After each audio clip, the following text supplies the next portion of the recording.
Olá, galera, tudo bem? Uma grande satisfação em revê-los. Um grande abraço a todos que acompanham o LACENEM. Bom, vamos estudar na aula de hoje uma temática legal, que é justamente a Europa no século XIX. Esta aula iremos abordar em duas partes. Na primeira parte, nós vamos falar sobre Inglaterra e França no século XIX. E na parte derradeira, nós iremos analisar as chamadas unificações tardias. Vamos entender de que maneira que foi processada a unificação italiana e a unificação alemã. Legal? Então, nessa nossa primeira aula, nós vamos entender de que maneira estavam organizados do ponto de vista econômico, político e social os estados europeus. Vamos começar a análise pela Inglaterra e depois a gente vai também entender as características da França. Tudo bem? Então vamos lá. Vamos começar analisando a Inglaterra do século XIX. Vamos estudar na aula de hoje a chamada Era Vitoriana, o longo reinado da Rainha Vitória, entre 1837 e 1901, o longo reinado da Rainha Vitória. Perceberam como que as rainhas inglesas duram pra caramba, quase uma duração para sempre, não é mesmo? Foi assim com a Rainha Elizabeth I, que teve um longo reinado, a chamada Rainha Virgem. Foi assim também com a Rainha Vitória, que teve um reinado quase que centenário. E também com a nossa gloriosa Rainha Elizabeth II, atual Rainha da Inglaterra. Como eu disse, as rainhas duram na Inglaterra. Vamos então falar da Era Vitoriana. É um período caracterizado por uma grande hegemonia marítima da Inglaterra. A Inglaterra se consolida nesse período cada vez mais como a principal potência capitalista do mundo. A Era Vitoriana é caracterizada como uma etapa de grande fortalecimento do poder político da burguesia. A burguesia, que como você bem sabe, já havia alcançado o poder político na Inglaterra desde a época das chamadas revoluções inglesas, Revolução Puritana de 1640 e Revolução Gloriosa de 1688. Nessa época aqui da Era Vitoriana, a burguesia consegue concentrar bastante o poder político em suas mãos. E é uma fase da expansão da economia industrial na Inglaterra. É justamente a fase em que nós tivemos a segunda revolução industrial, com a produção de aço, com a produção de eletricidade, com o surgimento das ferrovias. A segunda revolução industrial aconteceu na segunda metade do século XIX. Você se lembra muito bem que a primeira revolução industrial ocorreu lá no finalzinho do século XVIII e teve como berço, o local de origem, a Inglaterra. A segunda revolução industrial representa uma fase de expansão da industrialização por outros países europeus e até mesmo fora da Europa. A industrialização atinge uma série de países: França, Alemanha, Itália, Bélgica, Holanda e chega também aos Estados Unidos e ao Japão.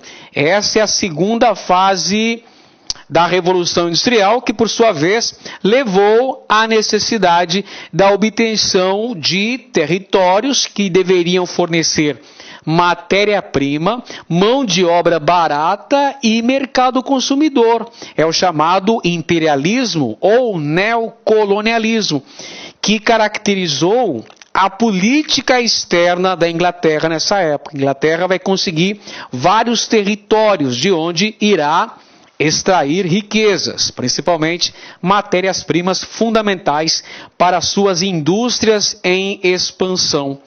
E em relação à política interna, O longo reinado da Rainha Vitória representa uma etapa de controle sobre os movimentos operários, leia-se, de opressão aos movimentos operários na Inglaterra. Na política externa, a Inglaterra se consolida como principal potência da Europa. Havia vencido as guerras napoleônicas, então tivemos a derrota definitiva de Napoleão, que foi na Batalha de Waterloo, 1815, a propósito, completando 200 anos. Então é um tema que você deve ficar antenado, um tema que pode aparecer na sua prova do Enem, a Era Napoleônica, que chegou ao fim definitivamente em 1815, após a derrota de Napoleão na célebre Batalha de Waterloo. Então a derrota de Napoleão, a vitória da Inglaterra, representou o fim do bloqueio continental. Você se lembra que o bloqueio continental foi uma medida tomada por Napoleão que visava isolar a Inglaterra dentro do continente europeu, impedindo que as nações europeias comprassem ou vendessem da Inglaterra. E o objetivo era esmagar a economia inglesa para depois invadi-la e dominá-la. Então, a derrota de Napoleão significou o fim do bloqueio continental. Então, a Inglaterra retoma aqueles seus tradicionais mercados na Europa, promovendo então esse domínio econômico sobre o continente europeu, com a expansão do mercado consumidor. É uma época conhecida como Pax Britânica. É esse período do longo reinado da nossa querida Rainha Vitória, olha ela toda bonitona aqui. Esse período é chamado de Pax Britânica. É um período de relativa paz no continente europeu, não há grandes guerras opondo as nações do continente. É uma fase de supremacia política e militar da Inglaterra sobre a Europa, sobre o mundo capitalista como um todo. Afinal, a Inglaterra era, sem dúvida, a mais importante potência capitalista do mundo. Nessa época, a Inglaterra ampliou significativamente os seus domínios. Olha no mapa aí, que bonito. Olha o mapa, olha que belo mapa que eu trago para vocês. Este mapa está demonstrando os territórios que estavam sob o domínio da Inglaterra. Um império gigantesco onde o sol nunca se punha. Os domínios da Rainha Elizabeth, aliás, da Rainha Vitória, os domínios da Rainha Vitória estavam em várias partes do mundo, estavam na América, estavam no litoral africano, estavam na Índia, estavam também na Oceania, na Austrália e Nova Zelândia. Enfim, era um imenso território, o Império Britânico, durante o século XIX. Na política interna, como nós falamos, em 1832 houve a Lei da Grande Reforma, que aumentou a participação política dos centros urbanos e aumentou o poder político da burguesia. Ao mesmo tempo, a classe trabalhadora começou a se organizar cada vez de forma mais emblemática. Surgiram os primeiros sindicatos de trabalhadores da história contemporânea. Esses sindicatos eram chamados de trade unions, eram sindicatos da classe operária na Inglaterra e começam a se organizar e defender importantes reivindicações trabalhistas. Esses sindicatos começam a organizar movimentos, começam a organizar passeatas e também greves, exigindo redução da jornada de trabalho, exigindo também elevação de seus salários. Nós temos também, em 1938, a Carta do Povo. Olha o movimento cartista aí, pessoal, que a gente estudou na aula sobre o movimento, sobre as teorias socialistas. Nós vimos que um dos movimentos precursores das teorias socialistas foi o movimento cartista. Olha aqui as Cartas do Povo, 1838, movimento que exigia sufrágio universal. Veja só, nessa época não havia ainda o sufrágio universal. Como é que era o voto então? O voto era censitário, o voto obedecia a um critério de rendas. Precisava se comprovar rendimentos para poder ter direito ao voto. Então, este movimento reivindicava sufrágio universal masculino. Reivindicava também voto secreto nas eleições, o fim do censo para as eleições e elegibilidade. É o critério do voto censitário. Eles queriam a extinção do famigerado voto censitário. E defendiam também, pessoal, a remuneração para os eleitos e eleições anuais. Essas eram reivindicações do movimento cartista. Em 1846, foi promulgada a Lei dos Cereais, que promoveu o fim do protecionismo aos produtores de cereais ingleses, e que, por sua vez, levou a um aumento da concorrência com o mercado externo, ou seja, passou a pregar o liberalismo econômico, acabou com o protecionismo à produção interna de cereais na Inglaterra. E outra importante transformação na Inglaterra, também do século XIX, foi o surgimento do Partido Trabalhista, o chamado Labour Party, que surgiu final do século XIX, foi aprovado pelos Tories e pelos Whigs, que aprovaram a formação do Partido Trabalhista, e finalmente no ano de 1918 foi aprovado o sufrágio universal lá na Inglaterra, ou seja, o fim do critério censitário para a participação política. Vamos agora analisar a outra grande potência da Europa no século XIX, que é justamente a França. Vamos ver então como é que estava organizada a França no século XIX. Vamos começar pelo governo de Luís XVIII. O governo de Luís XVIII, que foi entre 1815 e 1824. Na verdade é Luís XVIII, né? Faltou aqui mais um I. Luís XVIII, que era irmão do rei Luís XVI, que foi guilhotinado na Revolução Francesa, e que voltou ao trono, essa dinastia, os Bourbon, voltaram ao trono lá na França, depois do restabelecimento do absolutismo monárquico. Isso aconteceu depois do Congresso de Viena. Você se lembra do Congresso de Viena? Não? Então eu vou refrescar a sua cuca. O Congresso de Viena foi uma reunião das nações que haviam derrotado Napoleão Bonaparte. Inglaterra, Áustria, Rússia e Prússia. Nessa reunião, restabeleceu-se as fronteiras do continente europeu anteriores à Revolução Francesa. E esse Congresso de Viena, que estabeleceu a criação da Santa Aliança, que seria um exército supranacional, que defenderia os interesses das potências do continente e que foi criado com o objetivo de combater movimentos rebeldes no Velho Mundo, também defendia o restabelecimento, o retorno do absolutismo monárquico. Foi o que aconteceu, por exemplo, na França. Luís XVIII, a dinastia Bourbon, retorna ao trono francês. Luís XVIII governou a França entre 1815 e 1824.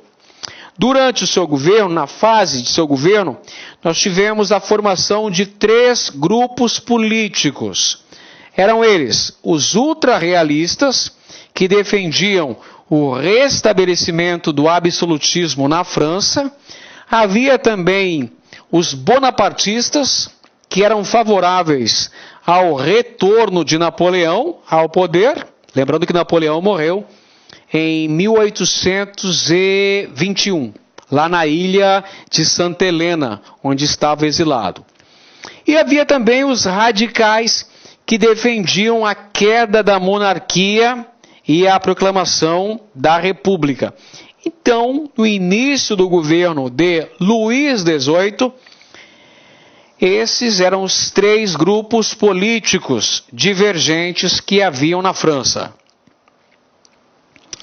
O governo seguinte foi de Carlos X, que reinou entre 1824 e 1830. Eis aqui as características principais do reinado de Carlos X. O retorno completo do absolutismo na França. O restabelecimento do chamado Ancien Régime, o antigo regime. O absolutismo monárquico retorna. Você sabe que a Revolução Francesa havia promovido a extinção do absolutismo na França. Mas, com o retorno dos Bourbons, gradativamente as esferas de poder do absolutismo são restabelecidos lá na França.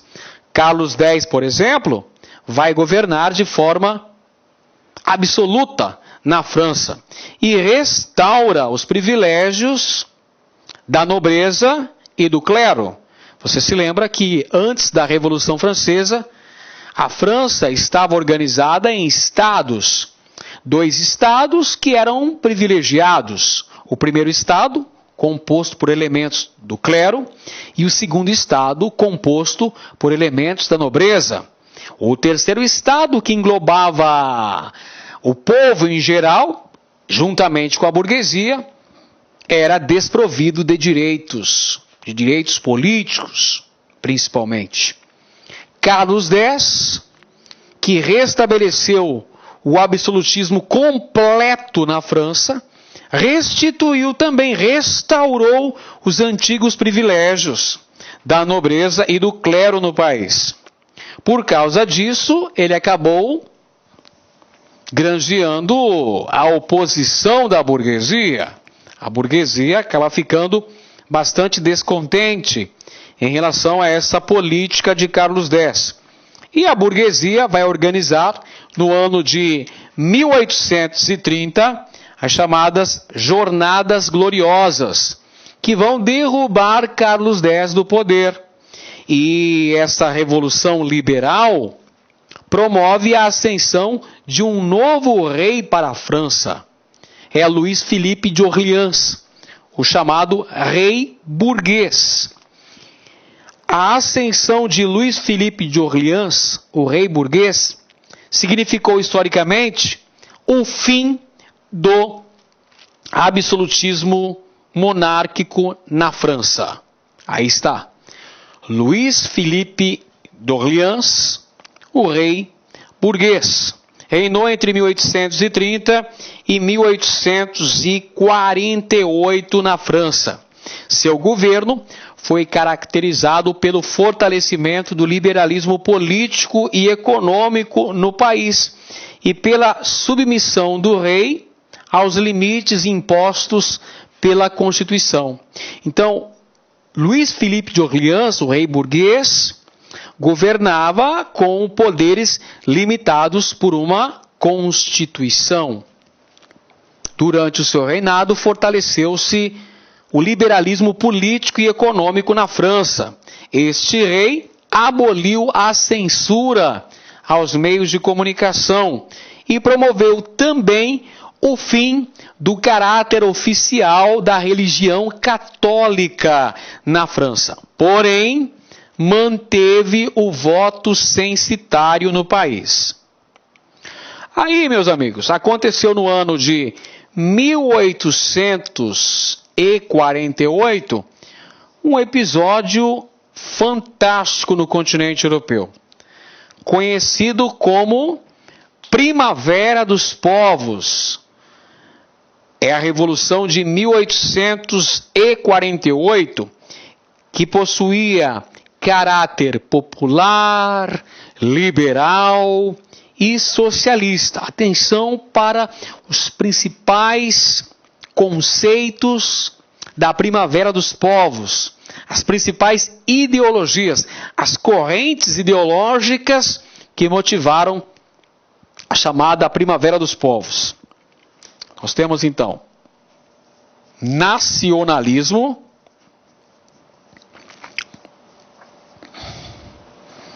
o liberalismo e o socialismo. Então são as principais ideologias que vão motivar a chamada Primavera dos Povos. O princípio da nacionalidade, o direito das nações, o princípio da autodeterminação dos povos, motivou inclusive uma série de revoluções pela Europa. Aconteceram movimentos na Península Itálica, na Alemanha, na França. Essa é a chamada Primavera dos Povos, que vem a ser, por sua vez, a mãe de todas as primaveras que vieram depois. A Primavera de Praga, de 1968, e a Primavera Árabe, mais recentemente. A origem histórica dessas primaveras remonta à Primavera dos Povos, de 1848, influenciada pelos ideais nacionalistas, liberais e socialistas. Olha aqui a defesa dos interesses dos trabalhadores. Então, a Revolução de 1848, pessoal, possuía um caráter popular, liberal e socialista, e causa vários processos revolucionários contra o absolutismo no continente europeu.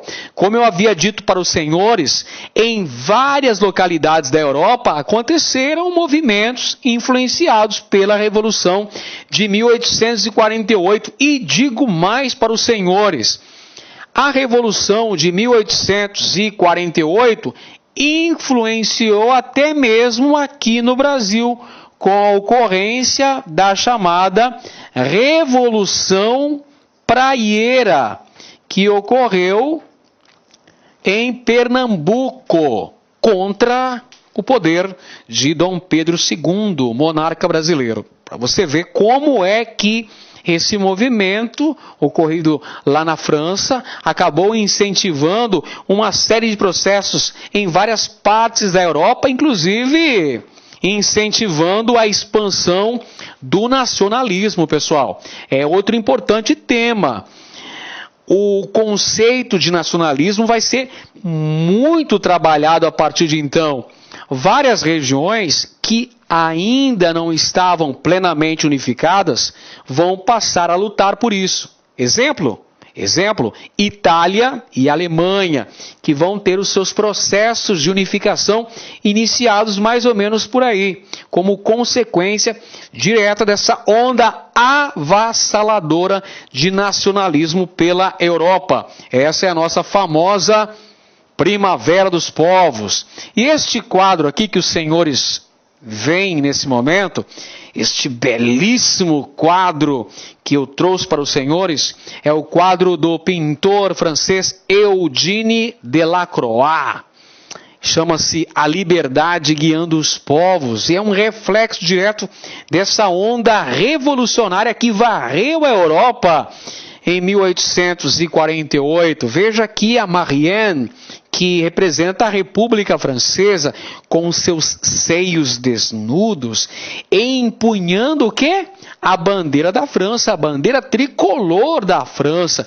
E eis que aparecem aqui, quem é que está aqui do ladinho, com a espingarda na mão, de cartola na cabeça, é o próprio pintor Eugène Delacroix. Esta bela tela demonstra o caráter revolucionário da Primavera dos Povos. Chama-se A Liberdade Guiando os Povos.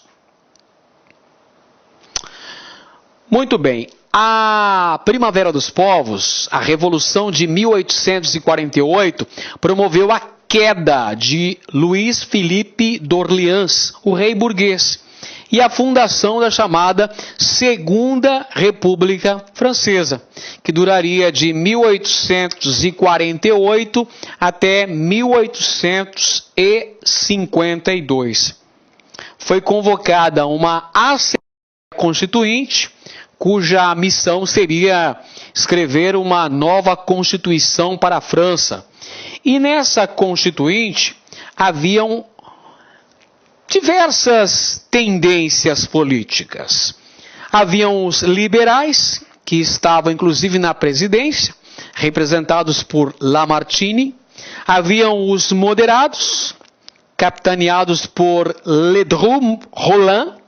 Haviam os socialistas, liderados por Louis Blanc, e os operários, sob o comando de Albert. Eram as principais tendências da Assembleia Constituinte Francesa.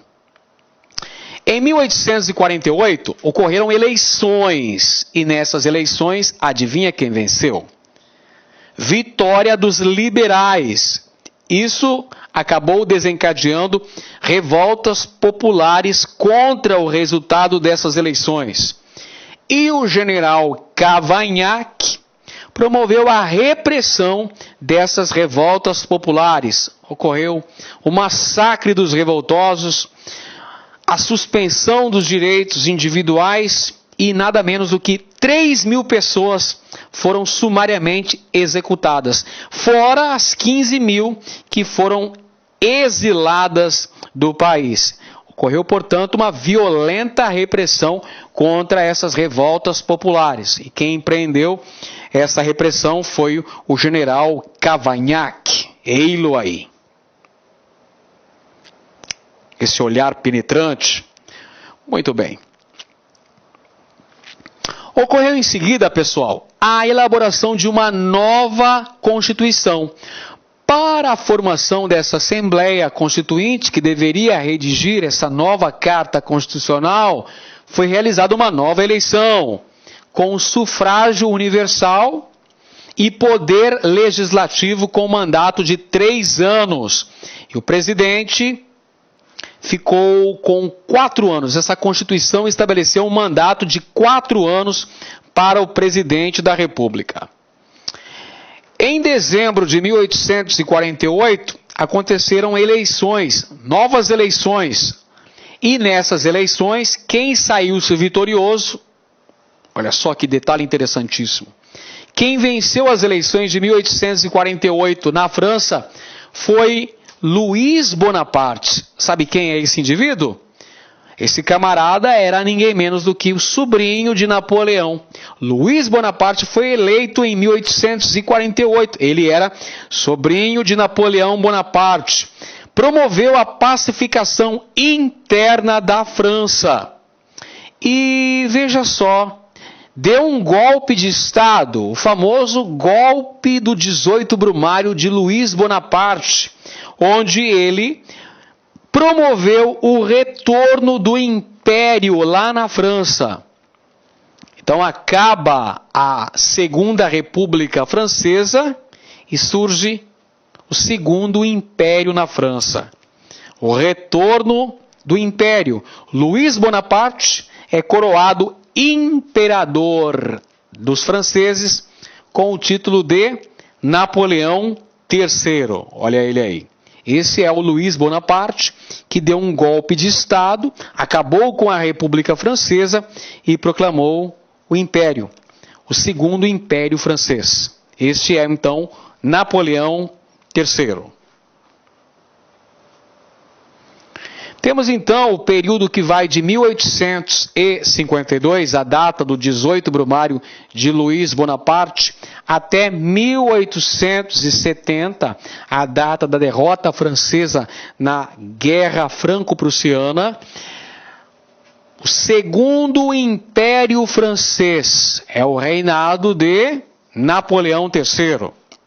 É uma fase caracterizada como uma ditadura, do ponto de vista político, mas que promoveu grandes alterações econômicas na França. Uma fase de modernização da economia francesa.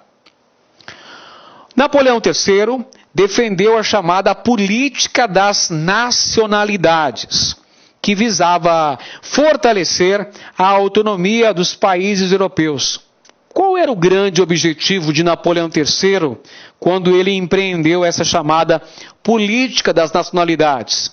Ora, o grande objetivo de Napoleão III era reduzir a influência britânica no continente europeu e, ao mesmo tempo, conseguir anexar territórios. Nessa política,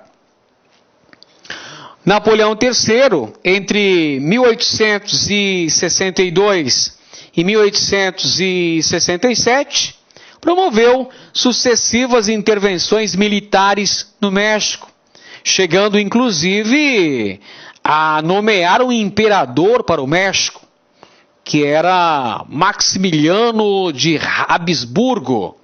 Maximiliano de Habsburgo era ninguém menos do que primo de Dom Pedro II, pois ele foi coroado imperador do México por ordem de Napoleão III, imperador da França.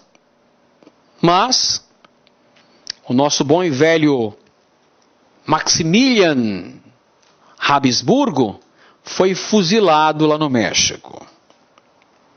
E em 1870 ocorreu a derrota francesa na famosa Batalha de Sedan. Derrota francesa para a Prússia. Foi chamada Guerra Franco-Prussiana.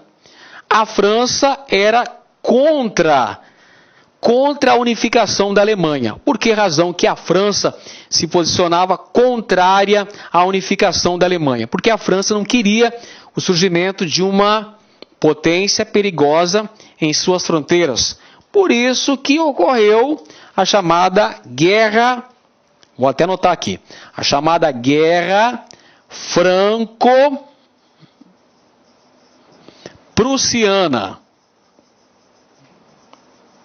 que aconteceu entre 1870 e 1871. E ao final da Guerra Franco-Prussiana, tivemos a vitória da Prússia. A Prússia derrotou a França. E essa derrota, na Batalha de Sedan, acabou custando o cargo de imperador para Luís Bonaparte, o nosso Napoleão III. É o fim do Segundo Império na França e a perda dos territórios da Alsácia e Lorena, que a gente ainda vai falar na aula sobre a unificação da Alemanha. Aí nós temos uma nova fase da história francesa, que é chamada de Terceira República. Vai de 1870, que é a data da derrota francesa na Guerra Franco-Prussiana, estendendo-se até 1940, que é a data em que a França foi invadida e ocupada pelas tropas nazistas, no contexto da Segunda Guerra Mundial. Então, veja só, é um detalhe importante. A Terceira República está compreendida entre duas guerras. Primeiro aqui, ó, a Guerra Franco-Prussiana. Vou colocar abreviado aqui, Guerra Franco-Prussiana. Em 1940, Segunda Guerra Mundial. Esse é o tempo de duração da Terceira República Francesa. Um período que é caracterizado por uma intensa crise social e política.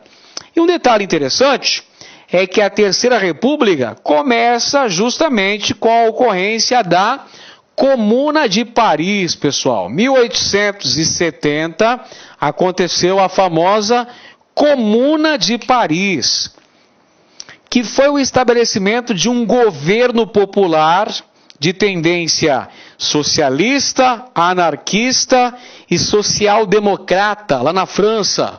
Várias tendências socialistas, como nós dissemos.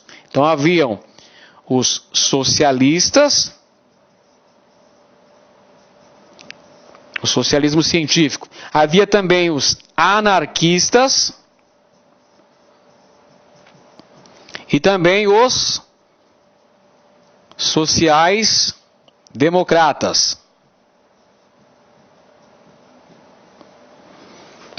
Um governo de tendência popular que durou cerca de 72 dias.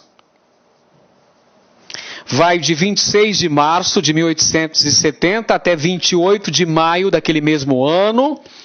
E qual a importância histórica da Comuna de Paris? Muito importante. Já até apareceu no Enem, a Comuna de Paris. Então é outro tema que a gente precisa dar a atenção cabível. Primeira experiência histórica de gestão socialista. E foi derrotada por uma aliança de países europeus. Na verdade, essa aliança era composta pela França, pelo exército francês e pelo exército alemão. Esmagaram a Comuna de Paris, que foi a primeira experiência histórica de gestão socialista.